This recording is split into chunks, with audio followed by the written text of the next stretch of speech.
잠깐, 어떻게 된 거야? 해시계의 그림자가 사라졌잖아. 아호호호, 이렇게 비가 오는 날에는 어떻게 시간을 알아낼 수 있지? 해가 없는 밤에는 또 어떻게 시간을 알아내고 말이야? 시간을 알려주는 장치는 해시계만이 아니에요. 물을 이용해서도 시간을 측정할 수가 있답니다. 이렇게 물을 한쪽에서 다른 쪽으로 일정한 속도로 떨어지게 하면 채워진 물의 양을 통해 시간이 얼마나 흘렀는지 측정할 수가 있겠죠. 물시계 얘기군요. 역시 대단해요.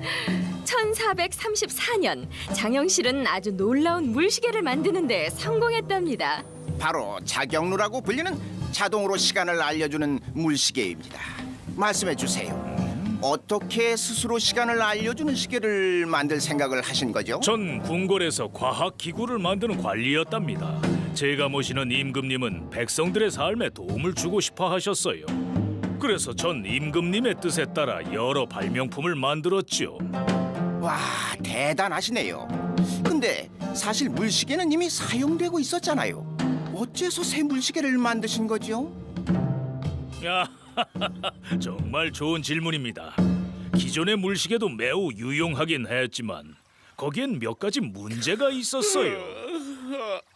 너무 졸리네. 어떡하지? 물이 다 차면 푹을 쳐서 시간을 알려야 하는데 말이야. 안 되겠어. 너무너무 졸려. 여봐라, 북을 칠 시간이 지나지 않았느냐?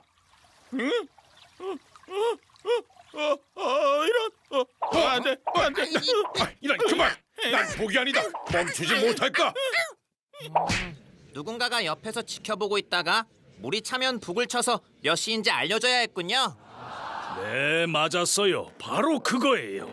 그래서 전 스스로 시간을 알려주는 물시계를 만들고 싶었습니다. 지키는 사람이 없어도 되도록 말이죠. 하지만 쉬운 일이 아니었어요. 자동 물시계는 물시계 부분과 시간을 알려주는 기계장치가 결합된 형태인데 시간을 알리는 기계장치 부분을 만드는 게 아주 어려웠답니다. 하지만 전 끊임없이 노력했고 결국 그러한 물시계를 만들어낼 수가 있었어요. 모양은 그럴싸하다만 어떻게 사람도 없이 자동으로 시간을 알려준다는 말인가? 만약 거짓을 구했다가 발각되는 날에는 아주 크게 혼이 날 것이다. 일단 보시기나 하시지요. 아무도 없는데 인형이 혼자 북을 치다니. 저 요상한 물건에 귀신이 들린 게 분명합니다. 정말 대단하구나. 대체 어떻게 만든 것이냐? 제가 이 시계의 비밀을 알려드리지요, 전하. 먼저 항아리에 물을 받아 시간을 측정합니다. 물이 떨어지는 속도를 일정하게 유지하기 위해 3개의 항아리를 사용했죠. 일정한 시간이 흐르면 이 통에 물이 차오르고 나무 막대가 떠올라 구슬이 떨어지고 구슬이 인형들을 움직여 북을 치게 되지요. 제가 자경루를 완성하자마자 임금께서는 자경루를 나라의 표준 시계로 지정하셨습니다.